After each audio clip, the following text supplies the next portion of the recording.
All of the different entities we work with, like accounts, contacts, leads, opportunities, and so on, have different views that have been created for them. For example, in accounts, my active account is the primary view. The assumption being that when I am going into accounts, I want to look at work that I might be doing right now, the account that I am working with today. But there are other views that have been created. For example, if I just click here, you will see I also have different views like active contacts, all contacts, contact being followed, contacts I follow. You can select any view. For example, if I just select all contacts, it will show all the contacts here. And if I want that this all contacts being my default view, what I will do, I'll just select all contacts and I'll just pin this. And now if I just move to another section and again move to my contacts, you'll notice all contacts is my default view.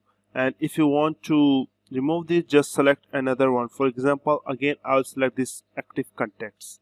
Again, active contacts is my default view.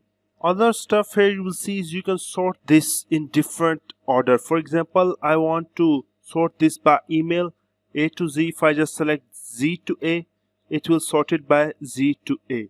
And same thing, I can just select A to Z. And if I want to filter something, I can do the same. I can filter by name, I can filter by email, I can filter by company name. If I just select this company name and I just click on filter by. Now here we have different choices like equals, does not equal, contain data, does not contain data. We can just select any one of these. For example, I'll select contains. So where there is house at the end in the company name, I want to see all these contacts. I'll just apply this.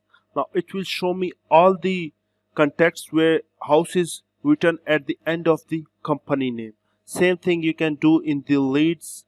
If you want to change the view, you can do that, all leads and stuff like that. And you can also filter by different choices like does not equal, contains data, does not contains data, and stuff like that.